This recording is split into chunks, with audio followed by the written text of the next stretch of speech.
Thanks for tuning back in here with us for Inside F&M Wrestling. I'm Brad Weltmer here for GoDiplomats.com.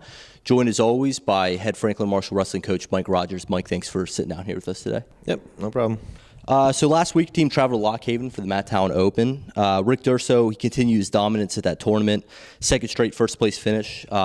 Patrick Quinlan continued his strong freshman campaign by taking third. So just talk a little bit about their performances from Sunday. Rick's doing a great job. He's up a weight class with him redshirting this year. He doesn't really have to focus on making 141 this year. It's more about just getting him some mat time, some experience, some of the things we need to work on technically for him to kind of get over that. He's definitely looking to be an All-American next year, but more importantly, he wants to be a national champ. So we're working on some technique things for him to improve his ability as well. And so these tournaments are great for him to get some mat time experience, to work on some things without the stress of rankings and seedings and all that stuff that goes into the end of the year kind of stuff. So he's wrestling a little bit more relaxed, without the pressure of all the rankings and seedings over his head. So he's doing a great job at 149, and Patrick Quinlan is doing a great job. He's in every match, every competition he goes out, he's improving.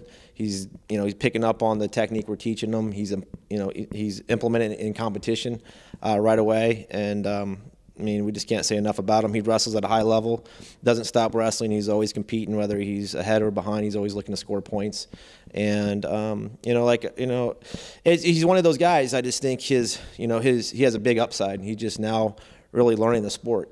His technique and his desire to compete is extremely high, and it's motivating for coaches and everyone to be around him. So great tournament. He wrestled some really tough kids and took a loss early, and it showed a lot of maturity on his part to come back through and put 2-3 wins together to finish as strong as he could coming back through.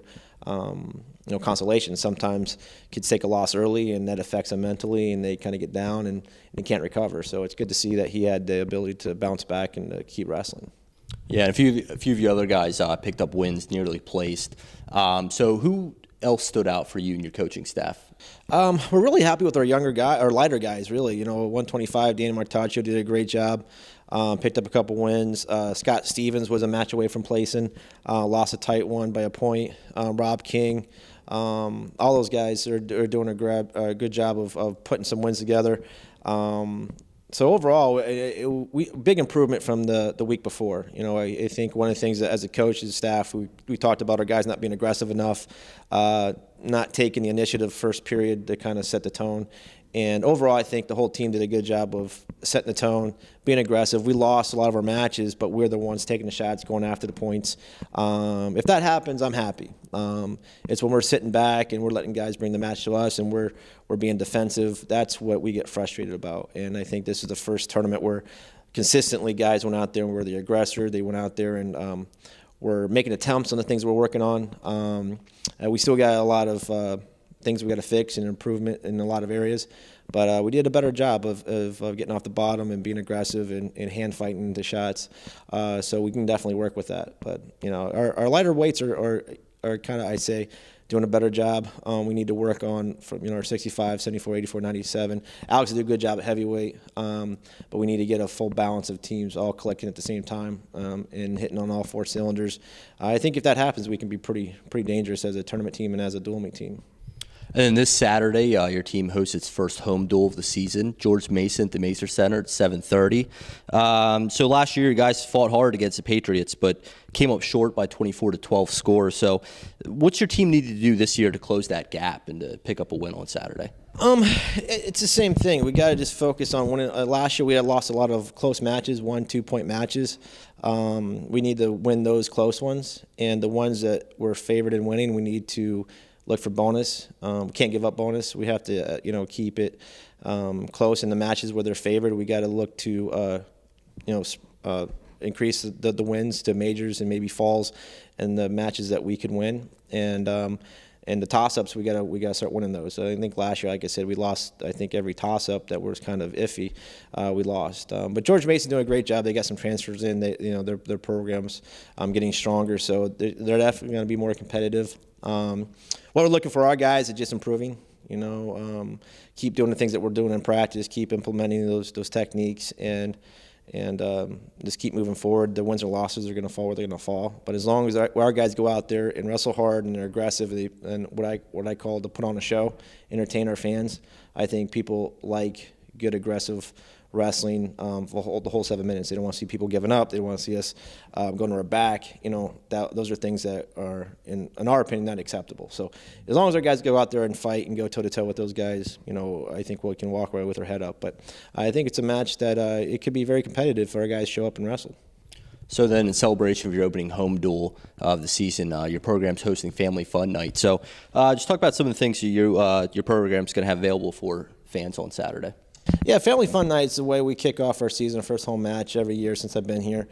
Just a nice way to give back to the community. We have a lot of young kids in our law wrestling program that come to our matches. So there's going to be we get a little crazy, I think, with some of the stuff we like to do, but like a bull riding, a ride there, a bounce house, different prizes for young kids to win, bag tosses and things like that. Just kind of a fun family environment for people to come out, bring their kids, entertain them, and watch the wrestling, afterwards. So those are some of the things that we're doing for Family Fun Night, and it's a good way to kind of kick off our season and hopefully get a good crowd there.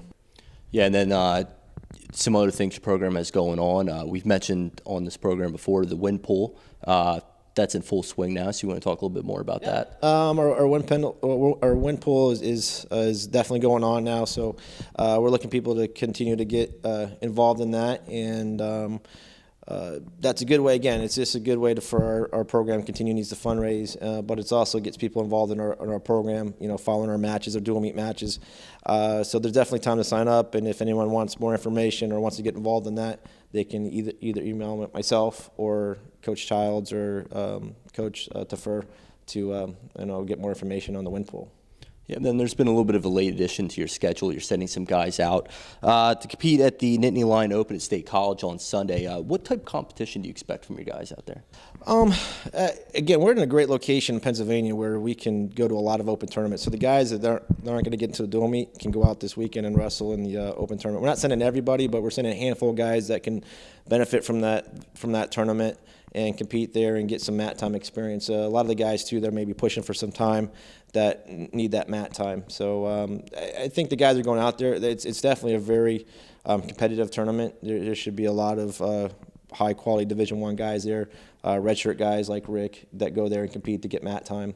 Because after December, it gets really hard to get any open competitions in. So you see a lot of guys that are either splitting time with the starter or redshirting this season to go out there and compete. So it's going to be very competitive, and Nestor's going to be competing in there too. So it's our assistant coach is still working on. He hasn't fully retired the shoes yet. So it's going to be interesting for him to go out there and compete with our guys and watch them wrestle. So we'll wrestle Saturday night, and then I'm driving down Saturday night to State College, and then we'll be there on Sunday for the guys who are competing on Sunday at State College in the Penn State Open, Nittany Lion Open. Well, great. Thanks for talking with us here today, and good luck against George Mason. Thank you. And thank you for tuning in. Be sure to join us next week for a recap of Saturday's event and to look ahead to next week's competitions. Be sure to like FNM Wrestling on Facebook, follow them on Twitter, and subscribe to the GoDiplomats YouTube page.